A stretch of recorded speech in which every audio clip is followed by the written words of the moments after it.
Okay, I want you to go to a specific place with me for a second. It's the early hours of the morning. The world is just completely silent. Mm. You're holding a child, maybe a tiny baby, maybe a toddler, and they are crying. And not just fussing, but that heart-wrenching, red-faced screaming. Oh, I know that sound. You've checked everything. You've done the feeding, the changing, the rocking, the shushing. You've run down the entire mental checklist of parental fixes, and nothing is working. That specific visceral panic.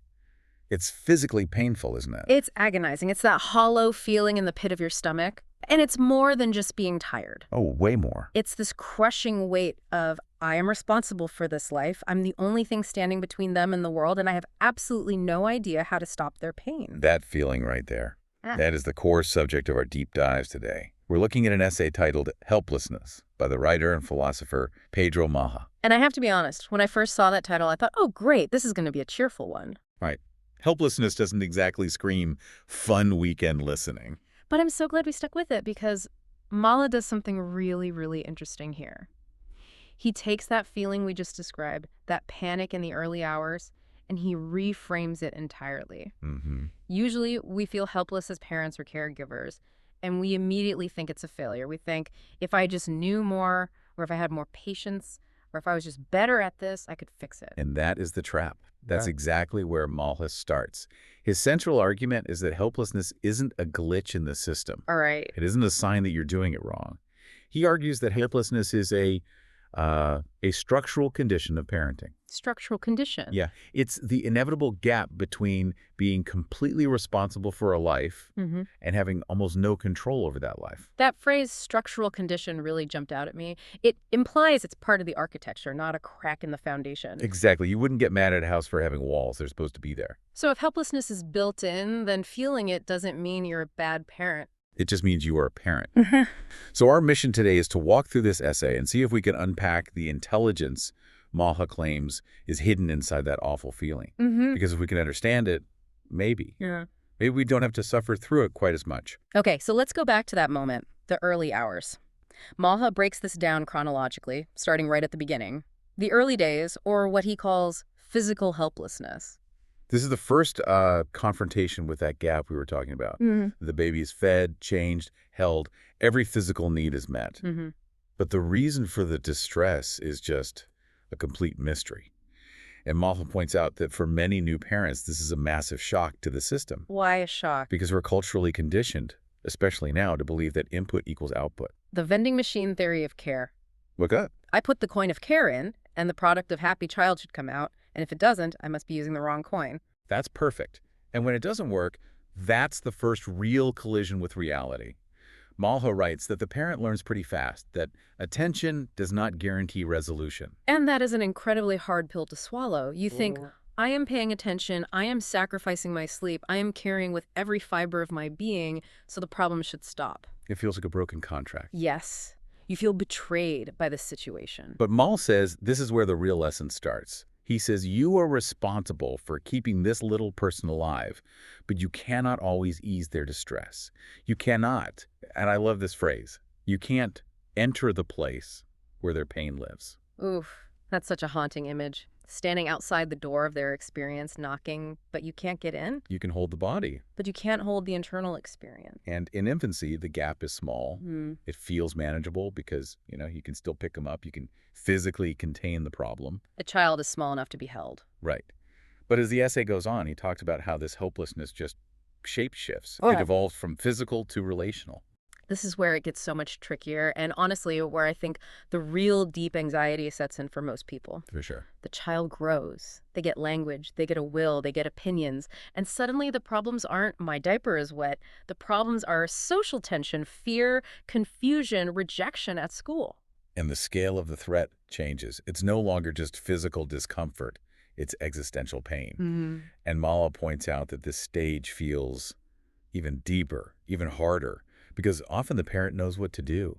You have the wisdom. You can see the cliff they're walking toward because you walked off it yourself 20 years ago. Ugh, that's the worst part. You have the map. You know exactly where that road leads. And you're screaming, don't go that way. You can explain, you can prepare, you can warn. But Mala writes, you cannot live their experiences for them.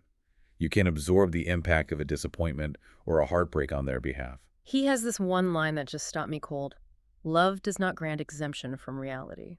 It's brutal, isn't it? We tend to think, maybe unconsciously, that if we love them enough, we can build a kind of force field around them. Yeah, if I love you intensely enough, bullying won't hurt you. If I love you enough, you won't fail that test. But helplessness is the recognition that the force field is a myth. Okay, so we have this gap. We have this reality that we can't fix everything. But, and this is where I think the essay gets really insightful, we don't like that feeling. We hate it. We despise it. It feels unsafe. It feels like danger. So we react. And Maha identifies three distinct maladaptive ways we react when we refuse to accept our own helplessness. And looking at these, I feel like I've cycled through all three in a single week. Oh, me too. Most Okay. of us have. It's a defense mechanism. The first one he identifies is vigilance or anxiety. This is the Google search loop late at night. It is. Vigilance is when the helplessness turns into this belief that you're always failing or you're always one step behind. So your mind starts exhaustively searching for solutions that don't actually exist. You convince yourself that the problem is just a lack of data. If I just find the right article, the right sleep training method, the right supplement, then the feeling will go away. Yes. It's treating a human being like a code that needs to be cracked. And if I haven't cracked it, it's because I'm not smart enough or I haven't looked hard enough. And the tragedy of vigilance is that it removes you from the present moment. Yeah. You're so busy scanning the horizon for threats or searching for fixes that you aren't actually with the child. You're with the problem. You're with the data. Okay, that stings a little. But let's look at the second one because I think this is even more common in modern parenting. Control. Control is when the inability to protect feels so unbearable that we harden. We go into management mode. We restrict.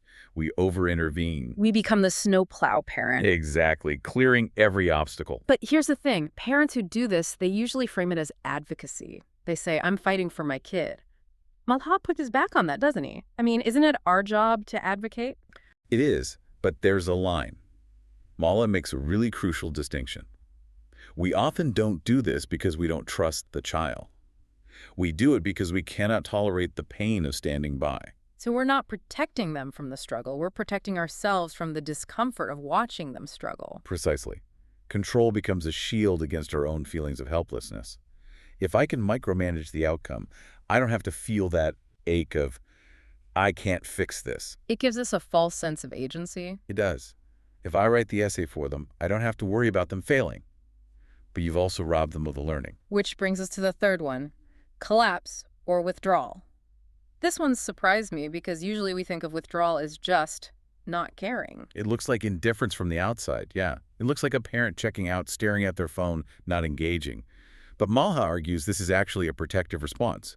The pain of not being able to help is so sharp that the system it shuts down. It's like blowing a fuse in your house. The voltage of the helplessness is too high, so the breaker trips to prevent a fire? It's an overload of empathy without agency. You care so much that it hurts, so you numb out to survive. It's not a lack of love, it's a lack of capacity to process the pain. Okay, so we have vigilance running around trying to fix everything, control, forcing the outcome, or collapse, just checking out. None of those sound great. They all create distance. They do. So what's the alternative? Malha talks about the intelligence of helplessness. This is the pivot point in the essay. If we stop fighting the feeling, if we stop trying to outrun it or control it, Malha argues it actually clarifies what responsibility really means. How so? Because responsibility usually feels like, make sure nothing bad happens. That's what I signed up for. That's the misconception. We equate responsibility with control. If I'm responsible for you, I must control what happens to you. Malha says no. So what is it then?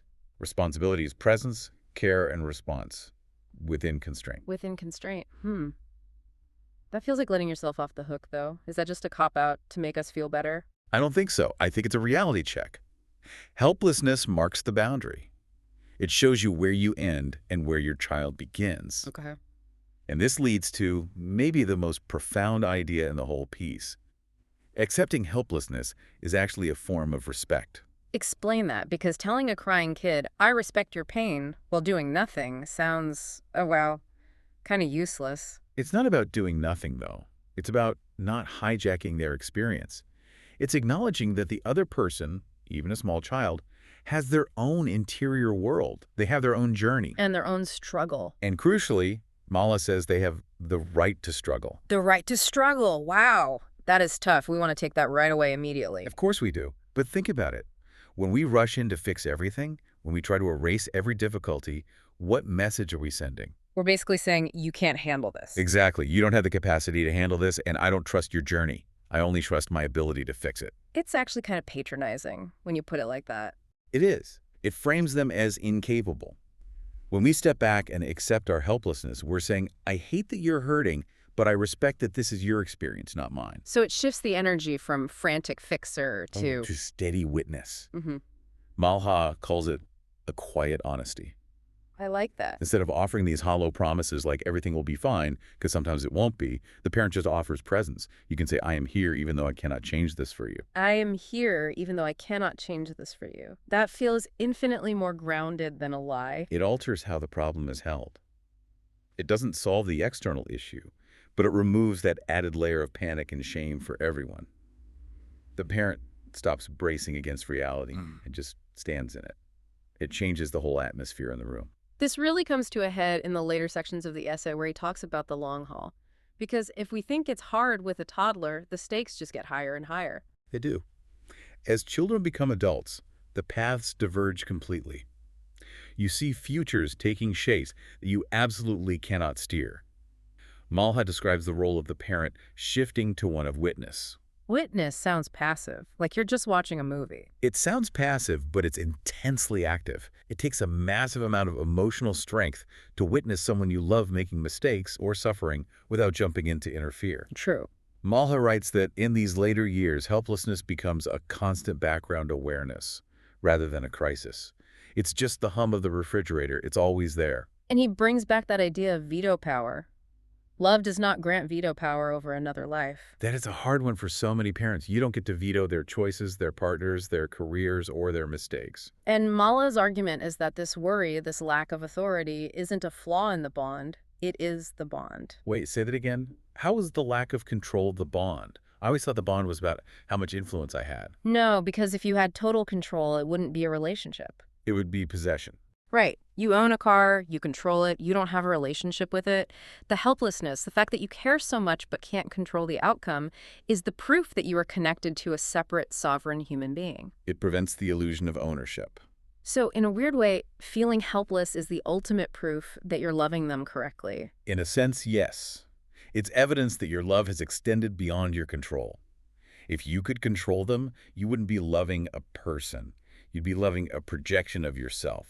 A mirror. That's a heavy realization. It means that this anxiety we all feel isn't something to be cured. It's the price of admission. It is the texture of lived time. Malha says there is no graduation day from this feeling. It links infancy straight through to adulthood. Yeah. The worry doesn't just end. But the goal isn't to be miserable about it. We aren't advocating for eternal suffering here. No, absolutely not. And this is the liberation. The goal is to stop exhausting yourself fighting the fact that you're helpless. When you recognize that helplessness is structural, that it's supposed to be there, you can stop treating it as an enemy. You can stop feeling guilty about it. You can breathe. You can breathe. You can remain present without the impossible demand that your care guarantees their safety.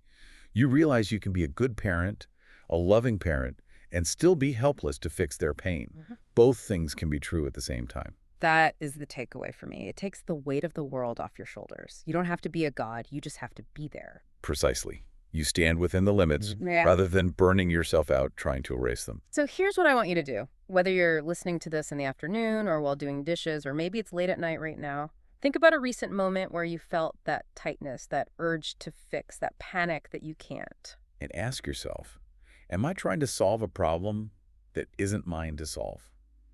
Or am I trying to solve a problem that just cannot be solved right now?